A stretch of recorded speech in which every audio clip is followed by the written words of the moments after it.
Qui pa mibali te, ba maman ya Paris ba comme ko kima mibali, ba vandaka na ba wenze na ba Château Rouge, bokoma ko vandaka na ba kwa ko mela ba bien bolingi ba misala te. Hein, eza ndenge nini? Ouais. Alors, ba maman ya congolaise, bazo kipe ba mibali te po ba mibali na biso ba komi bato lokuta etondi bango trop, ba pe na ba 10e bureau. Donc du coup, basi balembi na bango. Moi c'est ça hein. Tokutana na ba na Paris, ndebo moni boye. Bon, réalité ça ka moko hein. Réalité ça ka moko. Basi bazo kina biso trop. Kasi balobi ba diaspora babi ba congolais ndeko lobi ke musala babi ba mususu balinga misala te misala bonga ko telema na bakwa na baba ko bina bina on basi ba okimaka bino eza solo bakosi parce que awa so na poto merbio na poto so salite reliate tulungaki toyeba penza vie hein ya diaspora vie ya ba congolais na kati ya Paris. Opinion dans les années. Les Congolais vivent bien à Paris. Bon ben, en tout cas ici à Sarcelles, c'est un quartier mouvement. Ben, Sarcelles, c'est la tête quoi. Même Papa Wemba aussi a vécu à Sarcelles. Donc si vous vous rappelez de la chanson Mélina, la Parisienne, Papa Wemba a vécu ici. Donc c'est...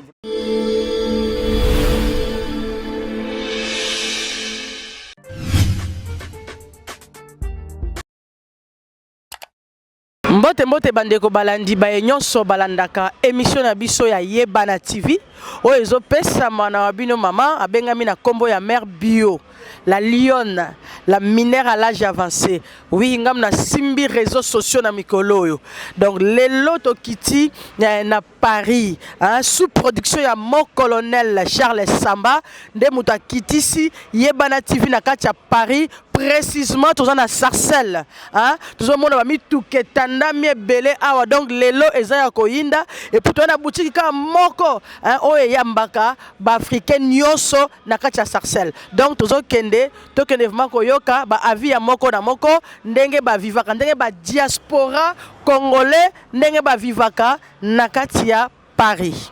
Merci.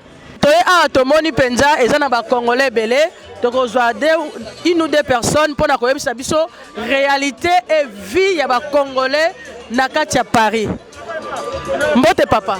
Mbote maman. Tomoni comme on a na bato bazo landa ba yebi yote. Comme on a un grand prêtre Mbila Mikilis, patron de sa père. Comme on a un patron de sa père Mbila Mikilis, bobazo mona ba yebi. Bobazo tala ba yebi. Tout le monde va le dire, Mbila Mikilis, patron de sa père. Nakati ya France, to nakati ya Paris. Mokili mobimba. Nganaza sa père a ghetto te, na konzaka France, na konzaka pe ba na makin, ba mboka kuna, ba mboka. Neti boye, je viens fraîchement de Brazzaville. Na ocho Boma Brazza, na ocho Nyata Brazza, na ocho Buka Brazza. Donc ngai un patron de sa père pour la mokili mobimba. Donc aux Allemands aux États-Unis, aux Allemands à Bella, sur aux sa père, voilà les Kamonanga. Bon, na minute tout ça nous poser une question.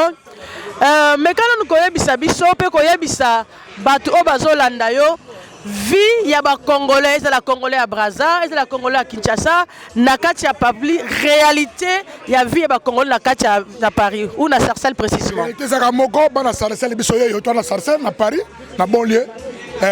Bana Sarcelles to liawa.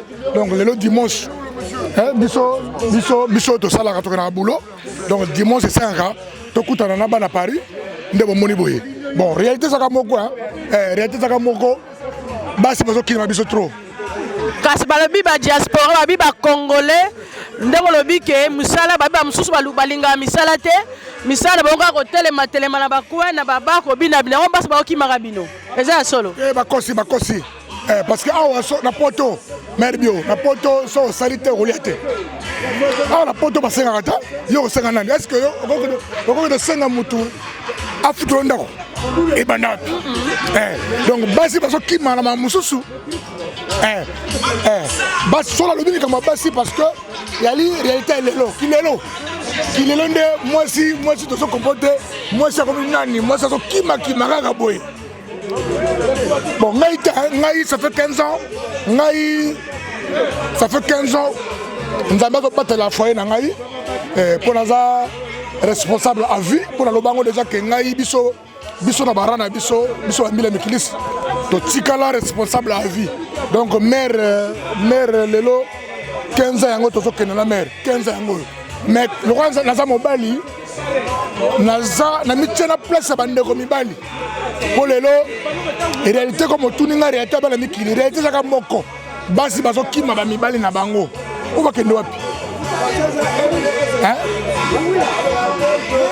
nalingi natuna su question moko balobi ke badiaspora oyo baza na France awa bazoconstruire kaka na France mais na bapays bazoconstruire te balobi ke l'état ya Congo azopesa opportunité te na badiaspora oyo baza na France bakende kosinversi na Congo. Est-ce que c'est vrai?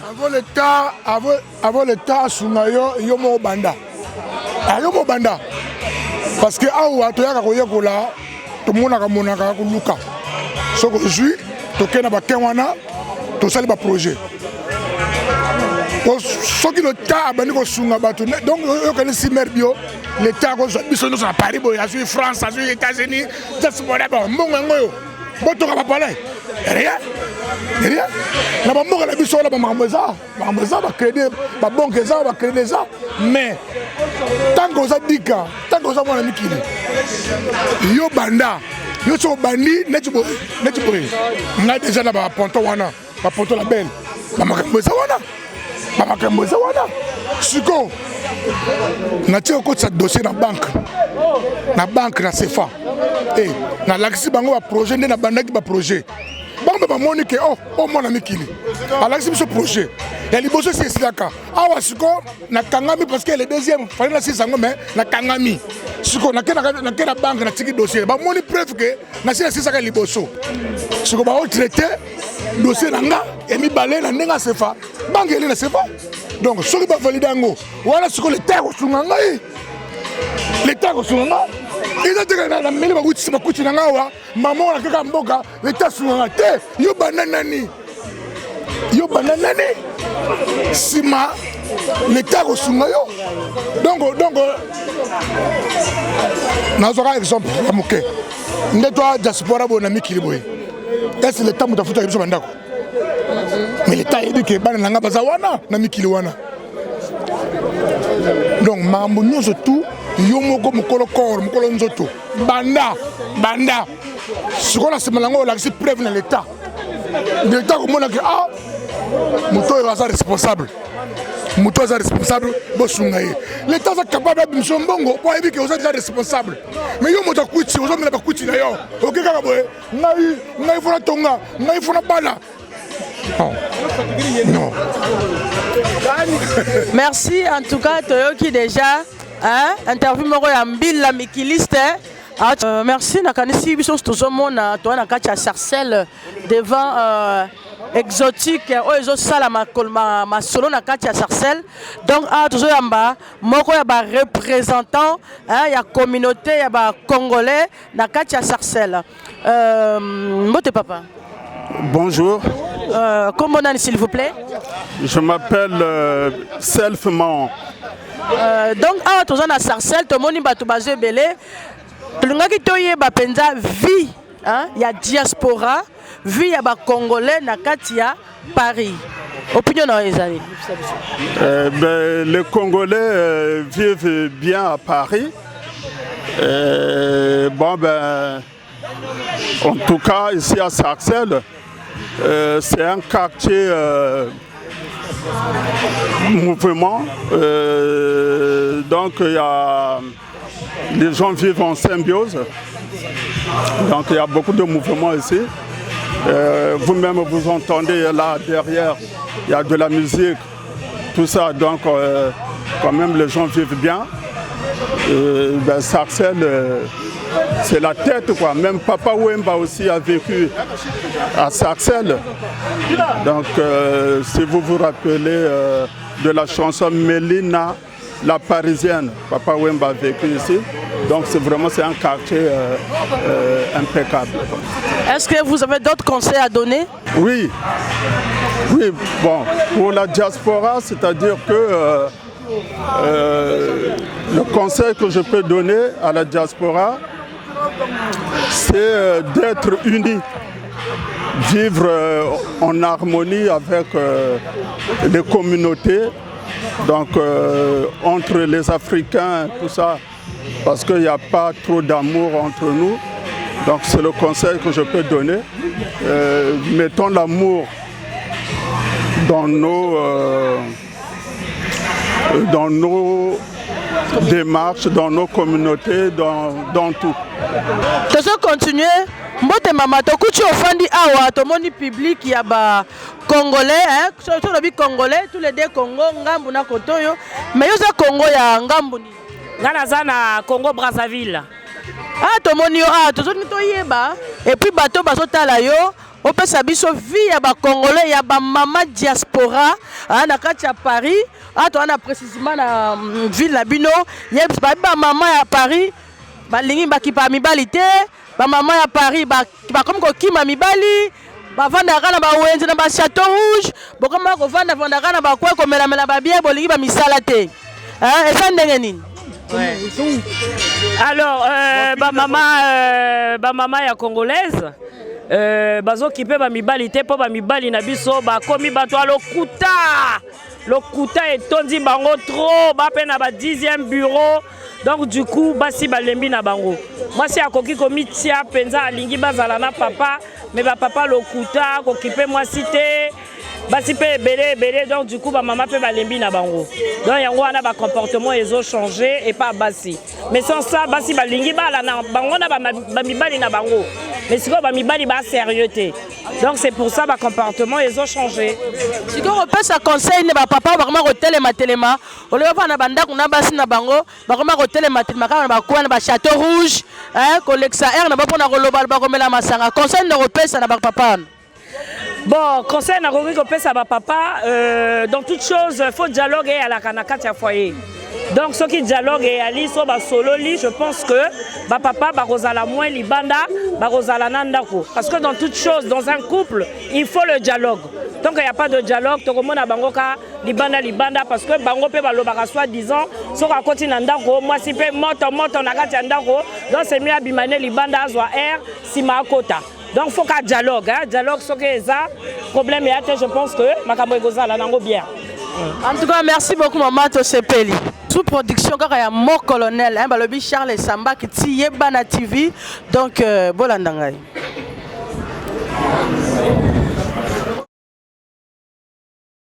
Bonjour mon colonel. Bonjour Mère Bio, comment vous allez? Je vais bien, merci. En tout cas, sous production na yo, okiti Yebana TV na Katia Paris, précisément à Sarcelles, donc continue to laksa via ba diaspora, ndenge ba vivaka na Katia Sarcelles. Vraiment on a besoin de repérer ça. En tout cas, en ce qui me concerne, ici à Sarcelles, les gens sont des personnes, ces personnes-là sont des personnes très gentilles et qui savent recevoir. Ça m'a fait plaisir d'arriver ici et j'ai été bien accueilli ici à Sarcelles. Les impressions sont les meilleures, sont bonnes. Merci. Maman, ozana likamba roloba. Vraiment pour un grand chabet, la première des choses aujourd'hui, ça m'a fait très plaisir parce que je ne m'attendais pas à retrouver mon grand ici, mais je l'ai vu et puis il m'a annoncé une bonne nouvelle de l'ouverture de l'auberge Chabert à Pointe-Noire le 14 juillet. Donc à Pointe-Noire. Donc là vraiment, enfin marché Mpaka.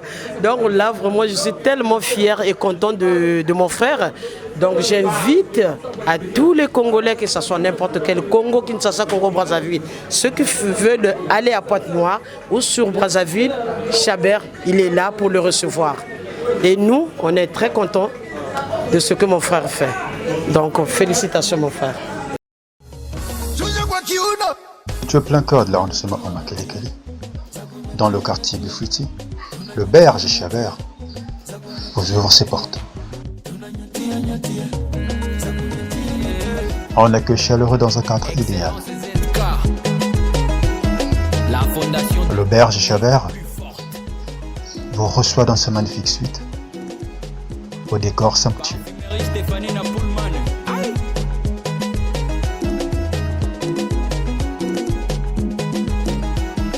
Le service adapté, le professionnalisme aussi à votre portée.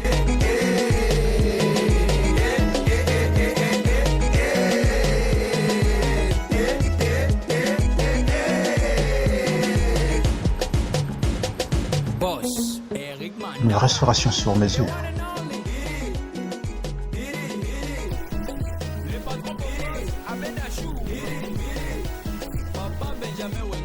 Adresse 270 Rumatuba Cita d'Acholo, Bifouiti, Brazzaville. En ce qui me concerne, franchement, je veux demander à tous ceux qui me connaissent, à ceux qui ne me connaissent pas, la surprise, c'est l'ouverture de l'auberge Chabert à Pointe-Noire, juste au marché Mpaka. En tout cas, on en parle aux États-Unis, en Italie, au Canada, partout. C'est en fait le monde entier qui en parle, l'ouverture de l'auberge à Mpaka, à Pointe-Noire. C'est ce qu'on appelle une finition. C'est-à-dire que c'est des chambres, c'est des suites. Et en ce qui nous concerne, l'auberge Chabert, c'est d'abord la sécurité. Ça, c'est la meilleure des choses, la sécurité. La propreté, l'environnement, en tout cas, ça, l'accueil. Nous en faisons notre problème. Ça, c'est formidable. N'hésitez pas d'appeler au 06 532 25 85. Mais c'est plutôt à Pointe-Noire où ça sera grave. Le marché Mpaka, le quartier Mpaka, Ngoyo, Siafumu, Louessi, Nanga, venez le 14 juillet. Mais il y a aussi ce qu'on appelle une pré-ouverture. Ça sera le 07 2025 à 7h07. C'est notre pré-ouverture. Donc venez d'abord visiter, circuler, regardez la qualité des lits que nous avions, regardez la qualité des douches que nous avions, regardez la qualité des matelas, essayez. Vous allez vous rendre compte que c'est formidable. Ça, c'est notre pré-ouverture, les 07 à 7h07 2025 au marché Mpaka. Le bâtiment que vous voyez en métaux tuiles, c'est l'auberge Chabert. Ne vous posez pas de questions. Mais le grand bâtiment, c'est quoi? Qui a fait? Non, c'est un Congolais qui a fait, pas pour moi, mais plutôt pour les étrangers, pour ceux qui veulent se sentir à l'aise. C'est pour vous. Moi, je ne suis que le promoteur, mais c'est à vous. C'est à vous de dormir là-bas. C'est à vous d'apprécier. C'est à vous de juger et non le promoteur que je suis. Merci pour l'information. Biso toti kolanda penza ezali Kalate auberge ya papa na biso colonel Charles Samba ezofungwa na kati ya Pont Noir.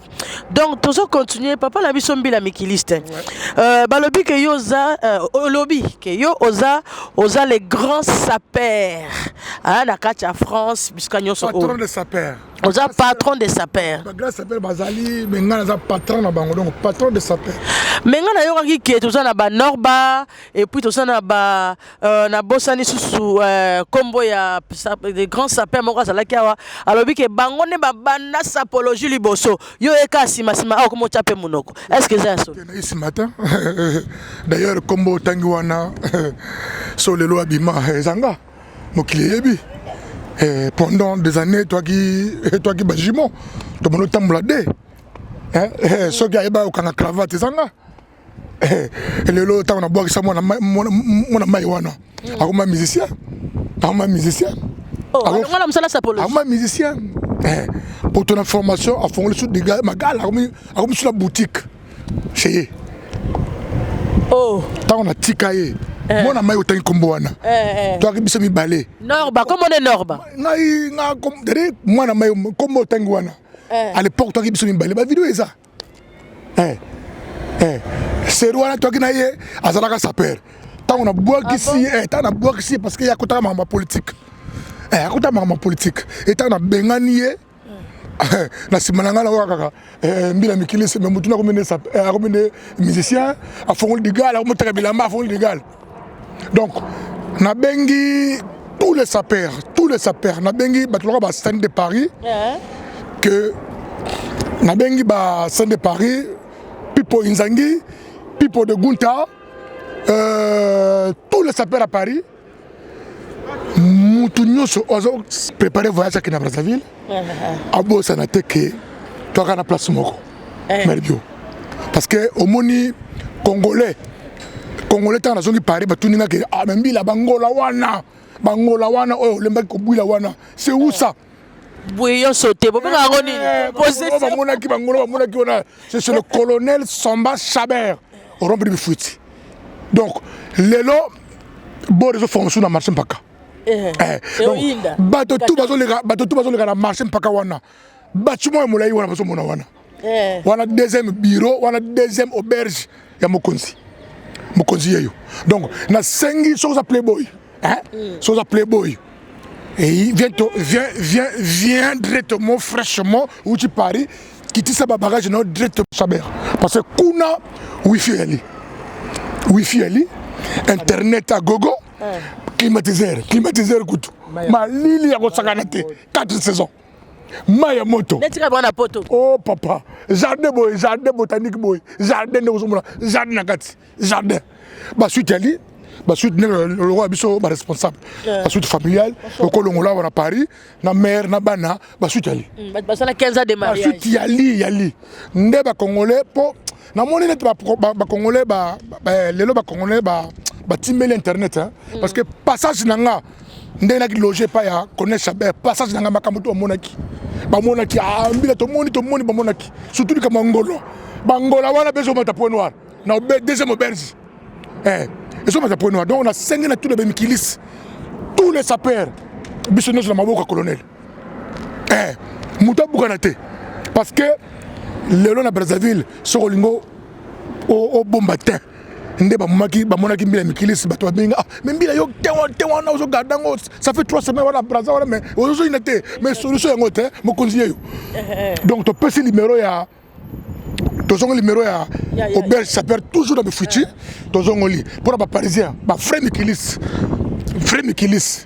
ba fa bazalaka bazali net 06 532 25 85 nazongeli 06 532 25 85 auberge colonel Somba Chabert mokonzi yeyo auto yakaka lelo donc soki na mibenga patron de sapeur parce que serimo boy parce que omoni ba didenzo na ndenga biso bana sefa tango mona ka ba didenzo ba Cyril Kina ba fils dungu mutu babangaka na ngambo oyo biso sefa yanga et pourtant Didier Nzongo ba ke yende mutavuma kotsa na masola sapologie nani Didier Nzongo ngai mutu na sala série oyo a media la a organisé événement na kati sefa nde tokendaka na papa Wemba mutu akotisa kombo ya Didier Nzongo na liste po ba mikilisi bakita po na événement ya media la nde tokendaka beta forme na sefa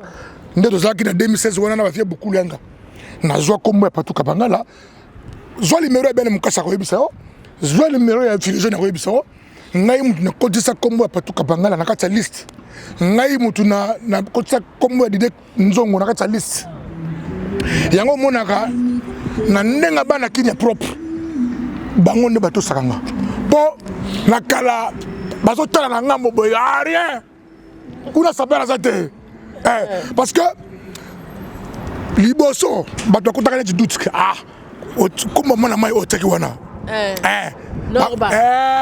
baobuleke ye nde saper les grands sapeurs baobuleke ye nde saper nzoka nde akende faux saper ya solo faux saper bayebaka fo saper kaka na nini na couleur so au moment na saper akomo telo ba chemise ba jaune ba jaune ba orange asangisi 5 couleurs ko la drapeau ezaka ndeni yaka sapologie kutu yo kutu journaliste ozolo bango wala kutu ngana na police yo nulolo ozolo bango tout le monde bango tout le monde lati pantalon rose lati chemise jaune saper akomo telo ba chemise rouge c'est kabungi saper akomo telo chemise jaune abungi saper akomo telo 10 couleurs na nzoto abungi 10 couleurs sur le 3 abungi ngana wuti na sefa tina wuti beta ba Japon na beti Japon na kata na kata sefa Japon kitaki sefa et là on a félicitations na bana Braza parce que na kala babano boudé Japon mais na minute bana sefa ba comprendre que forme colis siko bana kin ba komina bomo po bango bazo boulé que ah biso kana bana sefa ka la Japon. En tout cas, quand tu m'as expliqué parce que les sapologie na likamba Japon. Mbila mikisi balobi yo olataka Japon te. Ozande saper, ozande propre. Mais likamba Japon penza eza yo te. Moni. Ngana komisa ki TikTok lo ba film série. Ngai na na sefa wana TikTok ko magilo wa série. Donc bato ba ba vidéo ekota. Ah, les lois qui ah mère donc na couple na parler na couple comment qui mère yo tala ki bora mbila ekoti ah mes chérie ekota ki na tongo ti mais musu se koti donc et comment qui na ba parler ba me crise ba otala ba série a koti ni lelo a koti donc na sangisa ki forme siko na ngambo ba masa ba Didier ba comme une inquiétude ah jo atimbeli Japon to comment danger na betaki ba kavali na beti ba bale mais ba vidéo ya liba ke na Facebook na TikTok ambile misu ba mona même lors mon colonel débarqué na auberge Chabert chez mon colonel Samba tana kitsaki ba valise na ngai mais mon konza mona kinga na betaki Japon na ki tout emballement. Est-ce que Samba on a un magasin vraiment que bisi mbongo na yo ou bien c'est la système de la kaka mutakoti ya bende ba iba kaka ba yo ko bimisela yo. Ngala za mona poto ya vrai ya solo même si bandeko nanga ba Didier bazo beta ba malgré ba Cyril Kina bazo beta Turquie ba trésor ngando ba beta Turquie mais ngala za mona mikili ya propre ya vrai ngana za gigolo te soki muto omona muto zo beta Turquie ala gigolo aze la mère bimse moi franc pona ki mambango na Turquie mais ngana sala kati ngana sala na boulot ngana na boulot soki futi na ke Champs-Élysées na côté chez monsieur Balmain na bendi pièce témoin nga nani tunanga témoin nga nani est-ce que témoin nani taki mbala que coach na magasin penza ya Weston penza obimisi penza tsni taki mbala ay biso pona kati na bango wana ba massa ba beta fir na ndenga kin ba kinois moto na tosaka eza fataki mbala parce que il y a que ndaka boulot la mo 5 heures